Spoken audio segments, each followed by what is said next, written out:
আমি আনন্দ এবং কষ্ট দুই মিশ্র অনুভূতি নিয়ে স্যারের সামনে দাঁড়িয়ে আছি। আনন্দ এই কারণে যে স্যার সমৃদ্ধ এক কর্মজীবন সফলতার সাথে শেষ করে বিশ্রামে যাচ্ছেন, আর কষ্ট এই কারণে যে স্যার আমাদের কাছ থেকে বিদায় নিচ্ছেন। স্যার, আমাদের প্রতিষ্ঠানের জন্য আপনি একজন সুদক্ষ অধ্যক্ষ ছাড়াও ছিলেন আমাদের পথ প্রদর্শক, অভিভাবক, আলোর দিশারি এবং আদর্শ মানুষ।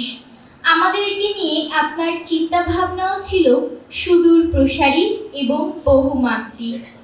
আমাদের অ্যাসেম্বলি থেকে শুরু করে খেলাধুলা, পড়াশোনা, সহশিক্ষা কার্যক্রম এবং মানবিক মানুষ হয়ে ওঠার প্রতি পদক্ষেপে আপনার অনন্য ভূমিকা আমরা সবসময় শ্রদ্ধা করে স্মরণ করব, কৃতজ্ঞ থাকব। স্যার, আপনার প্রতিটি কথায় আমরা খুঁজে পেয়েছি একজন অভিজ্ঞ শিক্ষাবিদের দিক নির্দেশনা।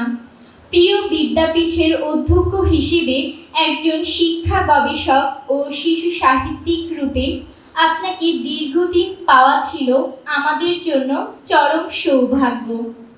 আপনি যেমন কঠোর শৃঙ্খলার পক্ষে ছিলেন, তেমনই ছিলেন কোমল হৃদয়ের একজন অভিভাবক।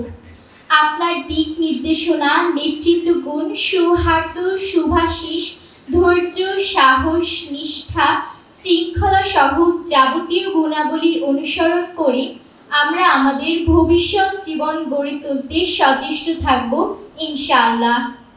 আপনার কাছে আমরা দোয়া চাই, আমরা যেন আপনার প্রত্যাশা মতো A+ মানুষ হিসেবে গড়ে উঠে পরিবার, সমাজ এবং দেশের কল্যাণে নিজেদের নিয়োজিত রাখতে পারি।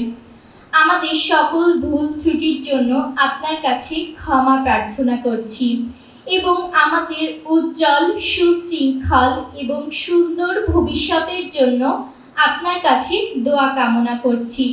আমরা আপনার সুস্বাস্থ্য, দীর্ঘায়ু এবং পরিবার পরিজন নিয়ে সুন্দর, শান্তিময় অবসর জীবনযাপনের জন্য মহান আল্লাহর দরবারে প্রার্থনা করি। সবাইকে ধন্যবাদ। আসসালামু আলাইকুম।